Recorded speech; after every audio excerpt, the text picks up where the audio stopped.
여러분, 우리가 읽은 성경 본문 말씀은 무대가 북이스라엘입니다.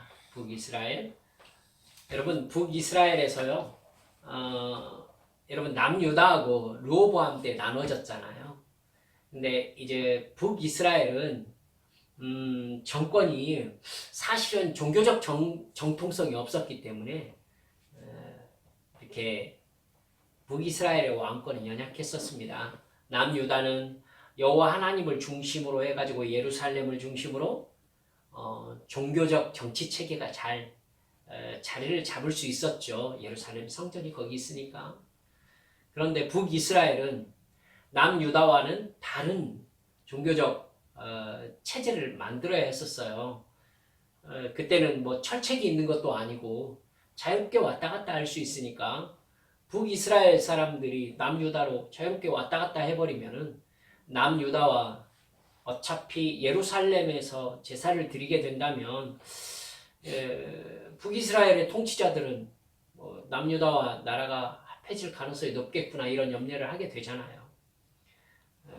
그래서 북이스라엘은 다른 종교 체제를 갖출 수밖에 없었습니다. 그래서 북이스라엘에는 바알과 여타의 우상이 들어오기 쉬운 토양이 되었던 것입니다. 여러분, 그런 북이스라엘 왕권을 바알을 숭배하는 종교를 중심으로 해가지고 안정을 시켰던 왕이 누구였느냐면 오므리 왕이었습니다. 북이스라엘은 여러 왕조가 이렇게 세워졌었거든요. 남유다에서는 그래도 다윗 왕조로 끝까지 이어집니다. 이건 다윗 왕을 통해서 예수 그리스도께서 나셔야 되기 때문에 하나님께서 이제 지켜주셨던 것이죠. 북이스라엘은 여호와 하나님을 떠난 다른 종교 체제를 만들었기 때문에 하나님께서 북이스라엘은 고난을 주시면서 다스리셨습니다. 그렇기 때문에 여러분, 이 북이스라엘의 정치 체계가 다른 종교와 어떤 힘으로 안정되기까지 시간이 꽤 걸렸거든요. 그 일을 이루어낸 사람이 이 오므리 왕조의 오므리 왕이었습니다. 오므리 왕의 아들이 아합이에요. 아합의 아들이 아하시아고요. 여러분, 그 아하시아의 그 아들이 요람입니다. 이 네 명이 오므리 왕조의 왕들입니다. 여러분, 이렇게 이어지는 이 오므리 왕조 때에 북이스라엘이 국가로서의 기틀을 튼튼히 다질 수 있었습니다. 여러분, 그때 물론 대외적으로요, 북이스라엘을 오므리의 집이다라고 얘기할 정도로 오므리 왕이 국가의 힘을 옆으로 확장시켰습니다. 이제 오늘 우리가 읽은 본문 말씀은 아하시아를 거쳐서 이제 그 아들 요람으로 이어진 이 요람 왕 때 있었던 일입니다. 그때의 북이스라엘에서 활동했던 선지자는 엘리야의 뒤를 이어서 엘리사가 활동을 하고 있었습니다. 여러분, 그때 북이스라엘의 이웃 나라가 시리아였어요. 오늘 성경 말씀을 보면 그 성경 말씀에 보면 아람이라고 나와요. 아람이라고 나오는데 아람과 시리아는 같은 나라입니다. 여러분, 아시리아, 아람, 시리아 다 그 이름만 왕조만 바뀌었을 뿐 북이스라엘과 이렇게 국경을 대고 있는 적국들입니다. 북이스라엘은 여전히 하나님을 버리고 바알을 숭배하고 있었고요. 돈과 권력을 이용한 폭력적인 정치체제를 유지하고 있었습니다. 바알 숭배가 만연을 했었죠. 오므리 왕 또 아합 왕 때는 이세벨에 의해서 완전히 온 나라가 바알을 섬기는 나라로 바뀌었을 정도였습니다. 예배와 제사 또 하나님이 말씀한 이웃 사랑의 정신은 이미 사라진 지 오래 되었었습니다. 그런 이스라엘의 오랜 적국이 바로 아람이라는 나라입니다. 그 아람의 군대 장관이 바로 나아만이었어요. 오늘 본문 1절 말씀을 보면은요, 나아만이 시리아 왕에게 가장 중요한 사람이었다라고 나옵니다. 여러분 이상하게 생각될지 모르지만은 1절 하반절을 보면은요, 여호와께서 전에 그에게 아람을 구원하게 하셨다 이렇게 기록하고 있습니다. 하나님께서 역사하셔서 아람이란 나라를 나아만으로 하여금 구원하게 만드셨다는 얘기죠. 하나님께서 북이스라엘을 하나님께로 돌아오도록 고난을 주는 도구로서 아람을 유지시키고 계신 상황을 말씀하고 있는 것입니다. 하나님께서는 이 아람 시리아를 이용해 가지고 북이스라엘의 우상 숭배와 불순종을 징계하고 계셨던 것이죠. 여러분 그 일에 중요한 역할을 감당했던 사람이 시리아의 군대 장관 나아만이었던 겁니다. 엄청난 권력을 가지고 있었던 거죠. 그러니까 시리아가, 그러니까 아람이 이스라엘을 놔두고 그 주변을 점령하고 있었으니까 그때 당시 나아만 하면은 그 팔레스틴 지역에 가장 이름이 쩌렁쩌렁 알려진 BTS보다 유명했을 것입니다. 그런 인물이었던 것이죠. 여러분 그런 나아만에게 치명적인 병이 있었는데 나병이었습니다. 나병은 당시의 의술로는 나을 수 없는 불치병이었습니다. 그래서 신의 저주로 알려져 있었어요. 피부가 썩는 병으로 연골 조직이 파괴되어서 손가락과 발가락, 코 이런 외부 기관들이 점점 떨어져 나가면서 외형이 변하기 때문에 사람들이 굉장히 무섭고 공포스러운 병으로 생각하고 있었습니다. 여러분 이게 정말 문제죠. 당시에 시리아의 군대 장관이면 모든 권력을 가진 셈이죠. 나라의 운명을 좌우할 수 있는 엄청나게 중요한 인물입니다. 1절에 크고 존귀한 자다라고 나아만에 대해서 묘사하고 있습니다. 돈과 권력, 이 세상 모든 사람들이 가지고 싶어하는 것을 모두 가진 성공한 사람이었습니다. 사람들은 모두 다 나아만 장군처럼 되고 싶어 합니다. 하지만 그러면 뭐합니까? 돈과 권력과 영향력과 인기와 세상 재미 모든 것을 다 가졌지만 나병에 걸린 이상 그 모든 것이 아무 의미가 없는 것이죠. 당시 고대 근동 나라들이 나아만이라는 이름 앞에 벌벌 떨었습니다만 곧 죽어서 묻히게 될 운명이었을 뿐입니다. 사람은 죽어서 이름이 남긴다지만은 여러분 죽어버린 다음에 남는 이름 무슨 소용이 있습니까? 이런 이야기가 있습니다. 돈을 잃으면 조금 잃은 것이다. 명예를 잃으면 많이 잃은 것이다. 건강을 잃으면 모두 잃은 것이다. 여러분 이 이야기가 건강이 가장 중요하다는 이야기를 하고 싶은 이야기일까요? 아닙니다.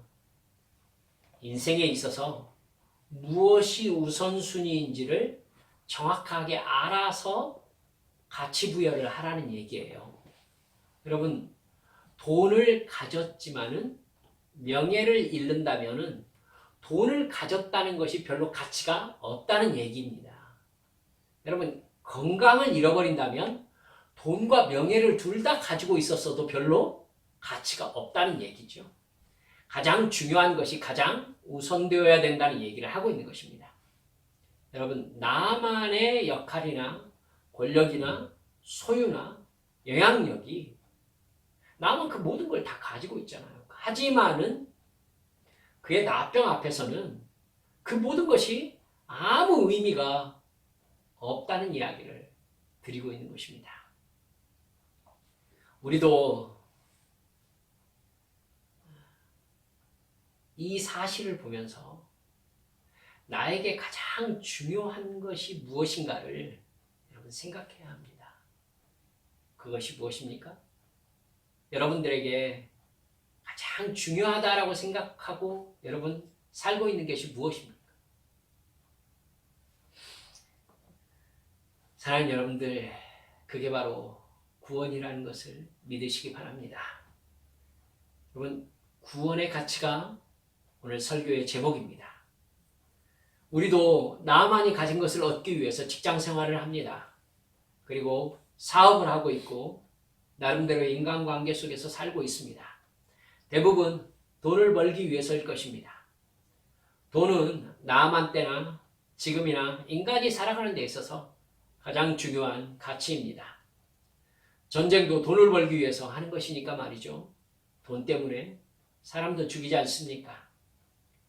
그러나 이 세상 모든 돈을 다 가지고 누렸다고 해도 그 모든 것을 아무것도 아닌 것으로 만들어버릴 수 있는 가장 중요한 것이 있는데 바로 그것이 영원한 생명의 여부입니다. 영원한 생명에 대해서 지금 이 시대에 사는 기독교인들, 한국의 교인들, 세계의 교인들은 너무나도 가볍게 생각한다고 생각합니다. 우리는 너무도 짧은 이 세상의 시간들이 지나면 분명히 천국과 지옥이라는 영원한 세상으로 떠나게 될 것입니다. 여러분, 그렇게 믿든지 믿지 않든지 확실하게 닥쳐올 현실이고 사실. 여러분, 잘 생각하셔야 돼요. 여러분도 느끼시겠지만 저는 저의 20대가 정말 얼마 되지 않은 것 같아요. 하지만 그 얼마 되지 않은 것 같은 그 시간에서부터 지금까지 살아왔던 시간만큼만 더 산다면 그 깜짝할 시간, 그렇다면 저는 아마 주님 나라로 곧 떠날 시간이라고 얘기하게 될 것입니다. 너무나 짧아요. 그런데도 이 세상의 어떠한 것을 기도하고 이 세상에 무언가를 얻으려고 교회를 다녀요. 다 놓고 갈 건데요. 사랑하는 여러분들, 이렇게 한번 생각해 봅시다. 기독교를 믿으면 천국과 지옥이 있고 불교를 믿으면 극락과 지옥과 환생이 있고 유교적 세계관을 가지면은 귀신이 되어가지고는 구천을 떠돌거나 불분명한 곳에 이렇게 가게 된다고, 그렇게 내가 원하는 종교를 가지게 되면 그런 내세를 맞이하게 된다고 해봅시다. 그러면 종교를 선택할 수 있죠. 여러분, 불교를 생각하면 저는 나름대로 좀 편하게 종교 생활을 할 수 있지 않을까라는 생각을 하고 있습니다. 곧 석탄일이라고 합니다만은 그날에 1년에 한 번 절에 갔다 와도 불교를 믿는 사람이라고 쳐주지 않습니까? 착한 일 좀 하면 극락에 간다고 해줍니다. 그래서 큰 잘못을 해도요, 대충 착한 일 해서 때우면은 되는 것 같아요. 여러분, 아마 그분들은 기독교야말로 너무나도 쉬운 종교가 아닌가라고 얘기할 수도 있겠네요. 하지만 저는 한빛교회에서의 기독교는 구원받기 참 어려운 종교다 라고 여러분들에게 가르치고 있습니다. 성경은 구원이 쉬운 문제가 아니라고 가르치고 있습니다. 사랑하는 여러분들, 세상 종교를 생각해보면 기독교만 구원과 믿음이 골치 아플 뿐 다른 종교는 참 인간의 본성을 이렇게 거부하게 만들어져 있지 않기 때문에요, 편합니다.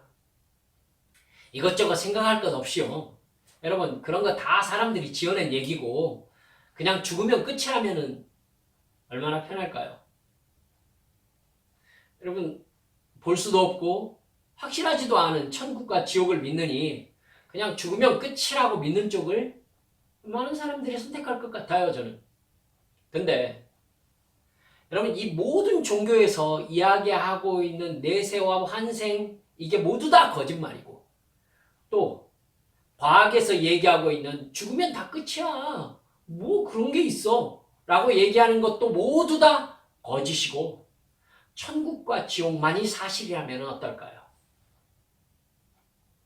정말 우리가 죽음의 순간을 넘으면 영원한 세상이 열리는데, 예수님을 진정으로 믿고 그 믿음을 따라서 이 세상에서 죄와 싸우면서 하나님과 이웃을 사랑하며 산 사람만 천국에 가고, 나머지 이런 세상이 있을 줄 모르는 사람들까지 모두 다 지옥에 간다면 어떨까요? 몰랐다는 변명은 그 순간에 전혀 통하지 않겠지요. 복음 듣기를 거절한 사람도 그냥 지옥에 가게 될 것입니다. 또한 복음을 들었으나 다른 종교처럼 자기 이익을 위하여 신의 도움을 받는다는 미신의 개념으로 교회에 다니는 사람 역시 사정없이 지옥이라는 멸망에 떨어지게 되겠지요. 사랑하는 여러분들, 천국과 지옥이 사실이 아니라면 우리는 모두 교회에 다닐 필요가 없습니다. 성경이 사실이 아니라면 다른 종교들처럼 돈도 없고 권력도 없어서 늘 착취만 당하던 하층민들이 신이라도 만들어서 자기 소원을 이루고 싶은 희망을 갖기 위해서 만든 이야기가 기독교가 될 것입니다. 하다못해 이 세상에서는 이렇게 살아도 죽은 다음에 천국이라도 가서 고생에 대한 보상을 받고 싶은 마음으로 만들어낸 이야기가 성경이고 기독교일 것입니다. 여러분, 천국과 지옥이 사실이 아니고 종교적 개념일 뿐이라면 천국과 지옥 이야기, 구원과 성령 이야기, 이런 이야기만 주구장창 하고 있는 유승일 목사, 세상에서 제일 불쌍한 사람이 될 것입니다. 여러분, 저는 아마도 기독교가 사실이 아니라면, 천국과 지옥이 현실이 아니고 종교적 개념일 뿐이라면 아마 저는 세상에서 제일 심각한 멍청이이거나 자기는 믿지 않으면서 다른 사람에게 믿으라고 해가지고 사기치는 사람이 되겠죠. 협박하고 유혹해서 헌금 뜯어내려고. 기독교라는 것이 사실이 아닌데, 여러분, 좋은 세상이 되게 하기 위해서 또 조금 더 잘 살아보는 그런 세상을 만들려고 만든 어떤 종교 체제라고 한다면요, 여러분, 제 성격상 저는 절대 거들떠보지도 않을 거예요. 저는 그런 종교가 필요가 없습니다. 네, 제 딴에 저는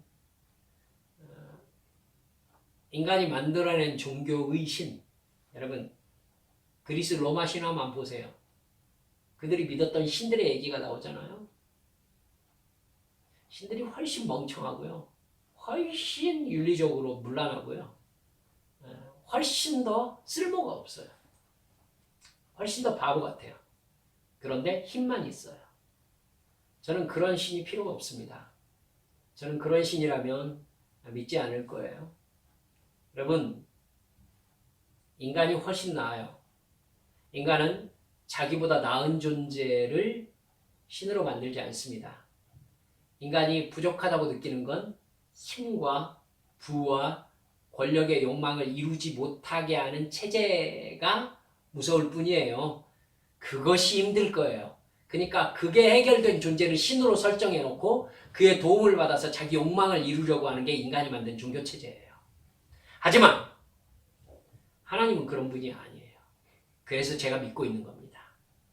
그래서 성경을 읽고 예배를 드리고 우리 성도들에게 믿어야 한다고 전하고 있는 거고요. 기독교가 사실이 아니라면 저는 니체의 이야기에 전적으로 동의하는 편입니다. 니체는 기독교란 약한 인간들의 자기 위로, 자기 합리화 체제라고 말했어요.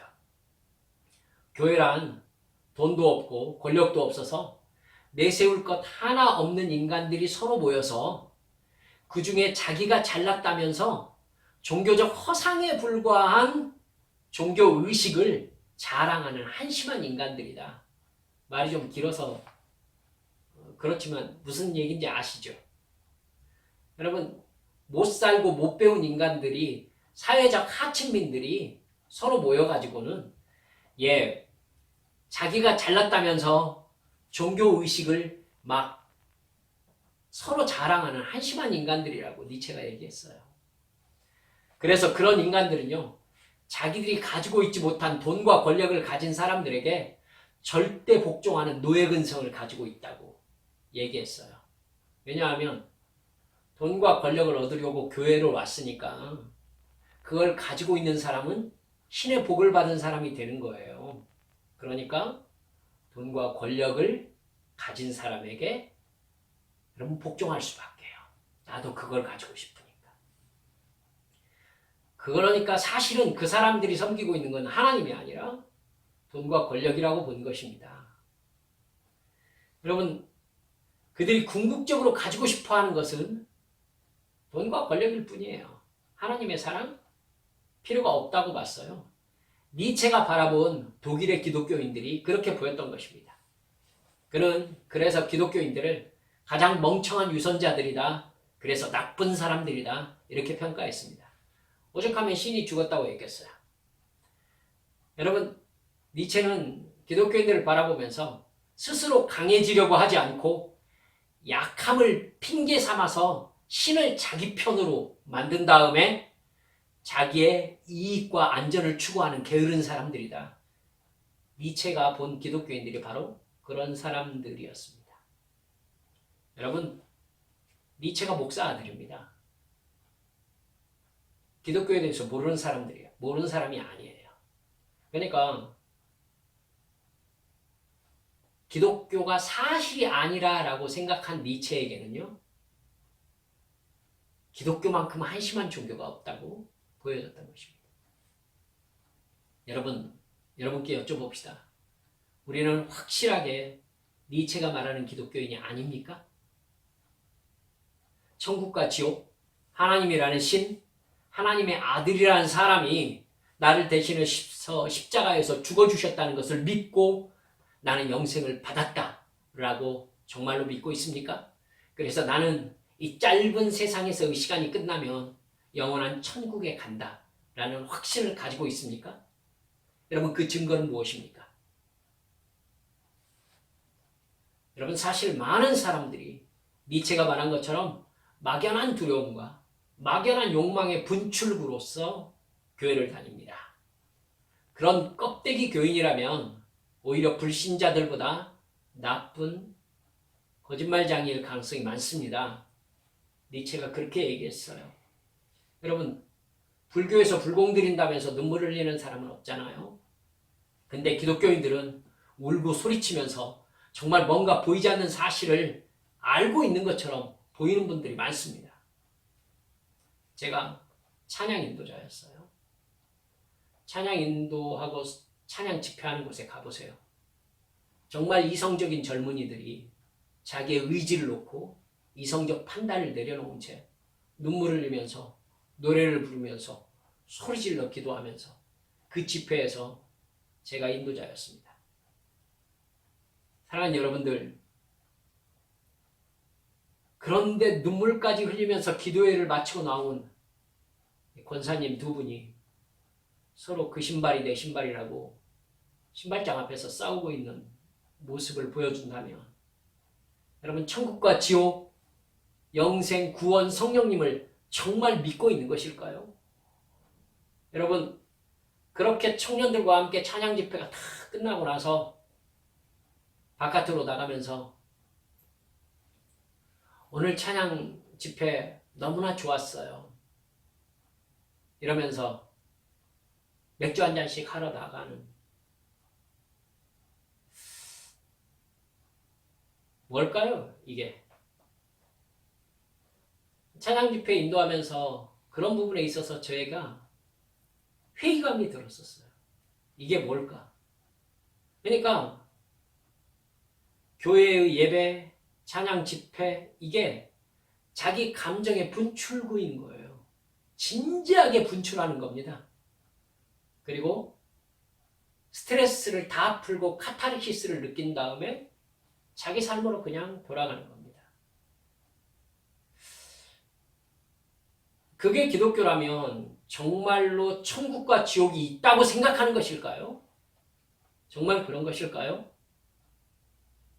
정말 영생을 받고 그 영생이라는 가치를 이 땅으로 끌어내어서 이 땅에서 지키고 사는 삶, 즉 회개하라 천국이 가까웠느니라, 즉 천국을 이 세상에서 사는 삶의 삶이라고 말할 수 있겠느냐 하는 것입니다.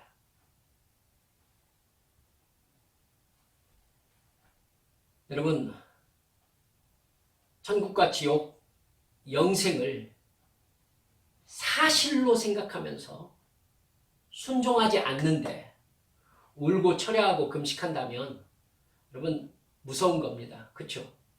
무섭죠. 심각한 자기 최면이나 정신분열이라고 해야 될 것입니다. 아니면 대단한 거짓말쟁이겠죠. 그것도 아니라면 사실도 아닌 것에 속아가지고 정신을 빼앗긴 멍청이라고 해야 되겠죠. 여러분, 이단들이 그렇게 하고 있잖아요. 이처럼 천국과 지옥과 구원과 영생을 사실로 믿고 있는 문제는요, 내 인생 전체뿐만 아니라 영혼의 시간까지 결정하는 어마어마한 문제가 되는 것입니다. 이 세상 누구든지 여러분 죽어서 지옥문 앞에 서 있다면, 저곳에 들어가지 않을 수만 있다면 내가 가진 모든 것과 내 인생 전체를 다 바칠 수 있다고 얘기할 것입니다. 100번, 1000번이라도 이건 확실합니다. 내가 죽어서 천국문 앞에 선다면 어떨까요? 이 세상 누구든지 나를 저 안으로 들어가기만 해줄 수 있다면 내가 가진 모든 것과 내 인생 전체를 바칠 수 있다고 얘기할 것입니다.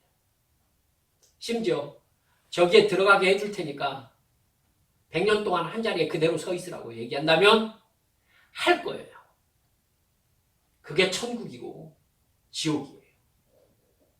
이 세상에서 내가 바라던 모든 것과 내가 살고 싶었던 인생의 꿈 모두가 천국과 지옥이라는 현실 앞에 서기만 하면 여러분 아무것도 아닌 것이 되어버려요. 그렇죠? 여러분, 천국과 지옥의 문제가 작은 문제가 아닙니다. 여기를 칼로 살짝 벤 사람, 세상 어쩌고 저쩌고 막 이러면서 병원에 갔는데 이 사람에게 의사가 이게 문제가 아니라 조사해보니까 당신 뼈에 문제가 있어서 팔꿈치부터 절단해야 될 상황입니다. 이렇게 얘기했다면 어떨까요? 여러분, 여기를 벤 것은 이제 아무것도 아닌 것이 될 거예요. 그렇죠? 여기서부터 끊어내야 된다잖아요. 그러면 이 사람은요, 이거에 대해서는 일말의 신경도 안 쓸 거예요. 이 끊어지는 문제만 가장 중요한 문제가 되어버리는 것이죠. 여러분, 천국과 지옥이 바로 이런 문제예요. 우리는요, 이 가벼운 상처에 대한 이야기만 교회에 와서 주구장창 하고 있는 거죠. 그리고 설교도 이 얘기만 주구장창 하는 거예요. 그런데 여러분, 주님께서 얘기하시잖아요. 어리석은 자야, 오늘 밤 내가 네 영혼을 취하리니 그러면 네가 창고에 쌓아둔 것이 모두 다 누구의 것이 되겠느냐. 이 세상의 그 어떤 것만 챙긴 채 영원의 것을 챙기지 않은 사람의 어리석음이 이와 같으니라 라고 주님께서 말씀하셨어요. 나쁜 사람아 이렇게 말씀하지 않으셨다고요. 이 어리석은 자야.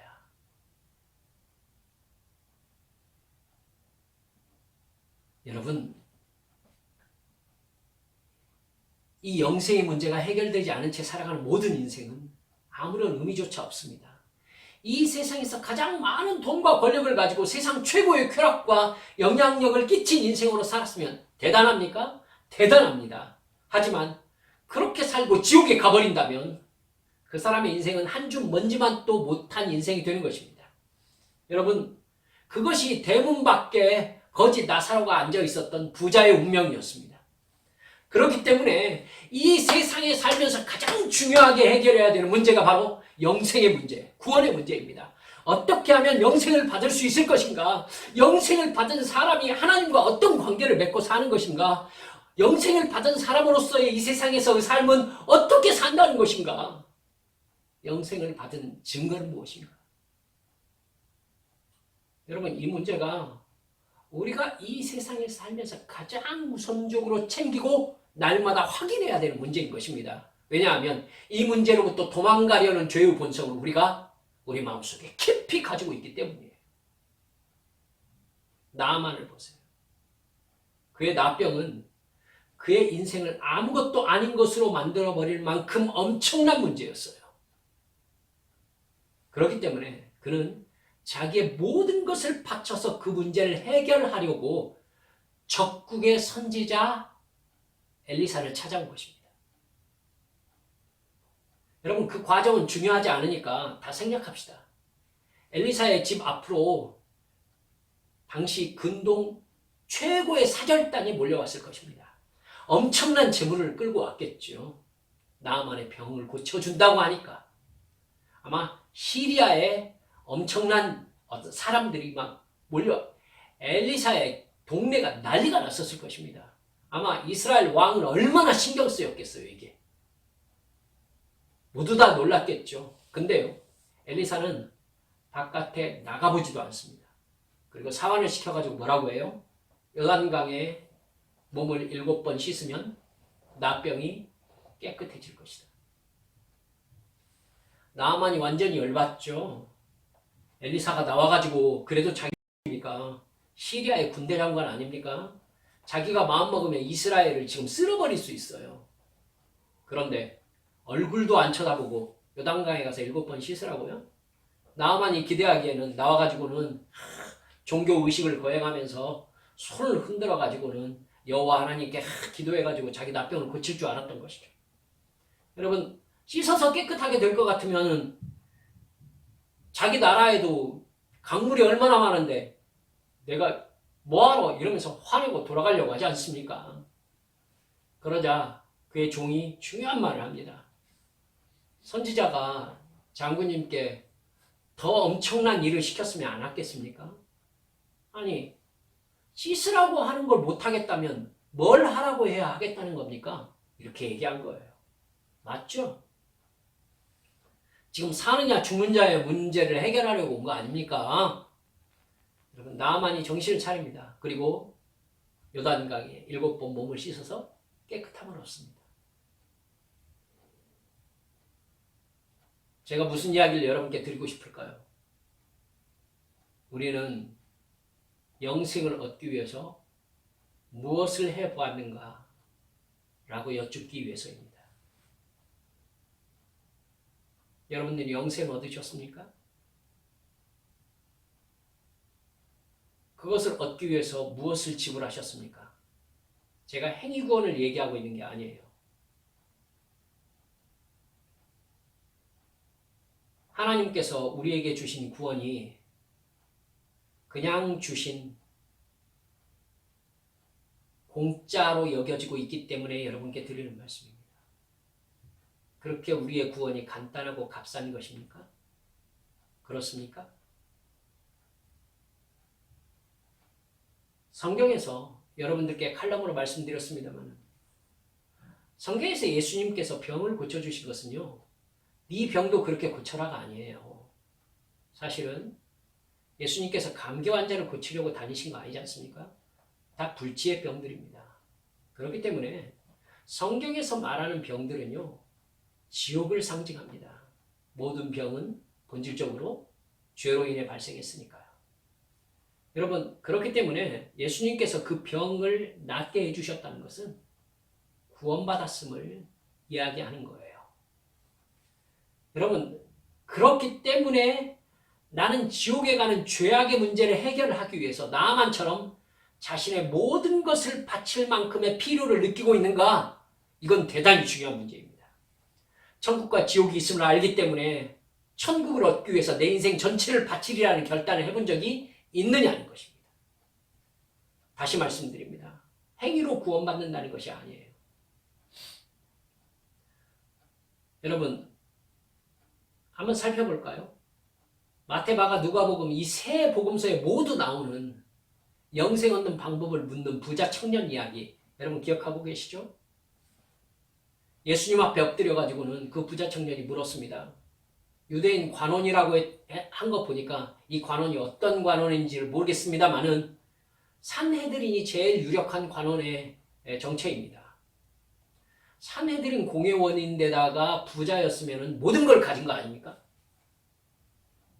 그런데 이 사람이 예수님 앞에 나와가지고 꿇어엎드려서 이렇게 물었습니다. 선생님, 내가 어떻게 하여야 구원을 얻을 수 있겠습니까? 여러분, 이렇게 목사님에게 물으면 목사님은 뭐라고 할까요? 여러분 답을 다 알고 계세요. 예수를 믿으세요. 이렇게 얘기하겠죠. 주 예수를 믿으라. 그래야만 너와 내 집이 구원을 얻으리라. 여러분, 사도 바울의 그 말이 틀렸다는 게 아닙니다. 하지만 예수님은 다르게 말씀하셨습니다. 네가 가진 재물을 모두 다 팔아서 가난한 자들에게 주고 나를 따라오너라. 이렇게 말씀하셨습니다. 왜 예수님은 나를 믿어라 라고 간편하게 말씀하지 않으셨을까요?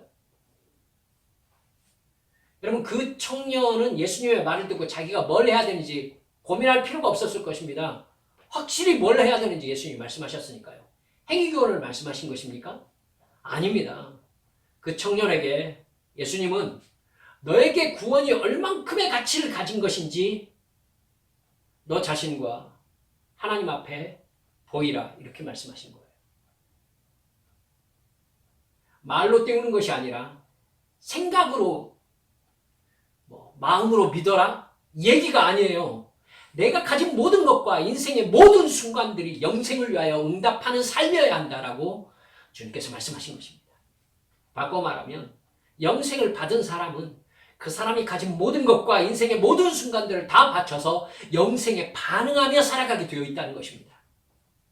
그래서 예수님은 분명히 그 다음에 그 청년이 가고 난 다음에 제자들에게 천국에 들어가기 얼마나 어려운지 아느냐 하면서 아무나 천국에 들어가지 못한다고 예수님이 말씀하셨어요.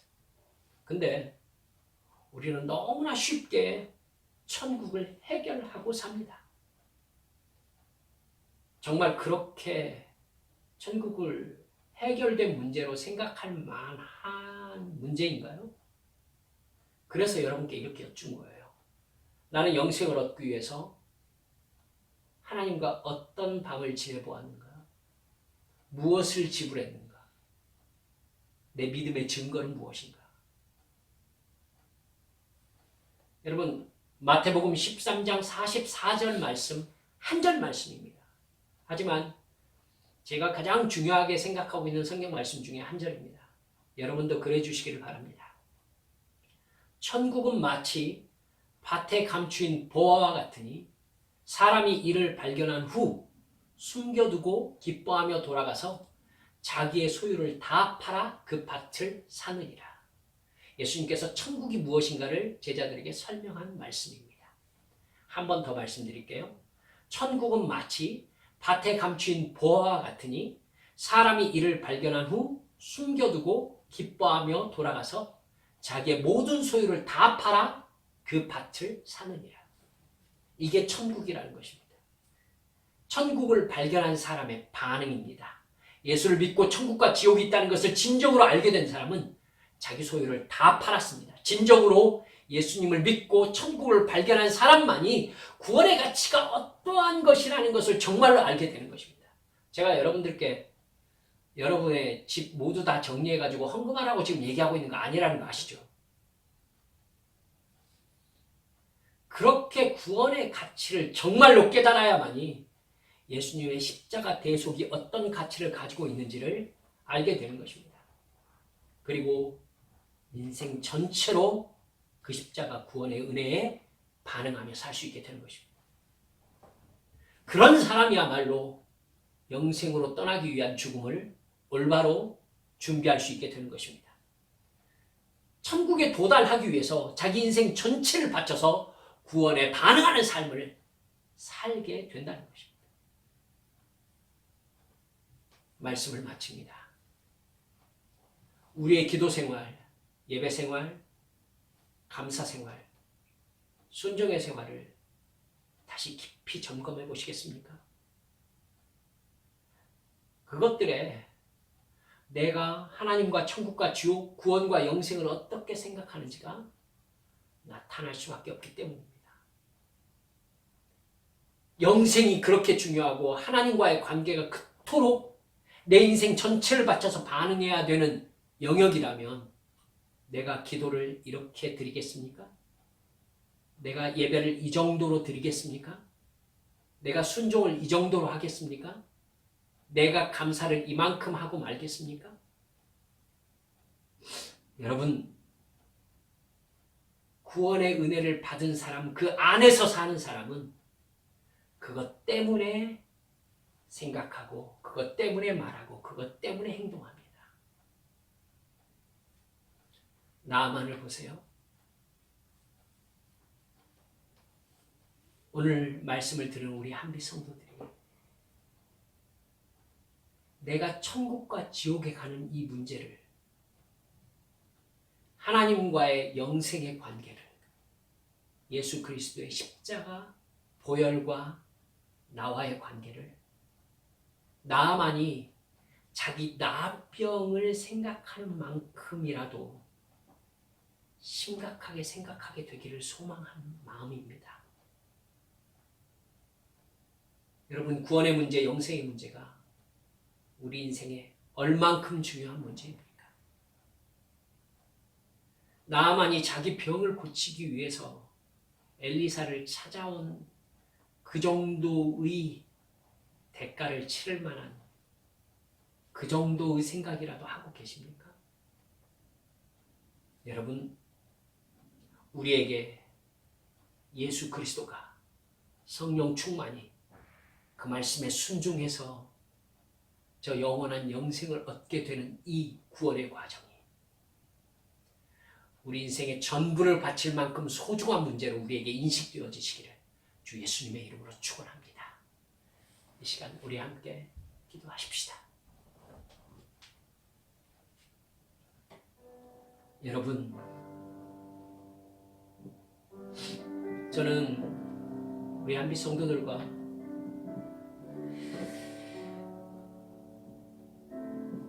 우리 한국 교회, 우리가 어려서부터 배워온 믿음의 체제, 한 번 더 깊이 고민해 볼 가치가 있다고 생각합니다. 하나님 앞에 일주일 동안 엎드려 기도할 때마다 하나님께서 제게 그렇게 말씀하시는 걸 느꼈습니다. 네가 평생 배워온 예수 그리스도에 관한 믿음이 정말 구원 얻을 만한 믿음이냐? 너는 무엇을 위해서 교회에 다녔느냐? 주님께서 그렇게 간곡하게 물으시면서 저를 십자가 앞으로 인도하시는 것을 느꼈습니다. 여러분, 우리는 그 부자 청년보다 나은 믿음을 가지고서 예수님을 따르고 있습니까? 이 시간 기도하면서 주여, 이 팔이 떨어져 나갈 위기 앞에서 여기 잠깐 뵌 거에만 모든 신경을 쓰고 있는 저의 어리석음을 주여 용서하여 주옵소서. 주님,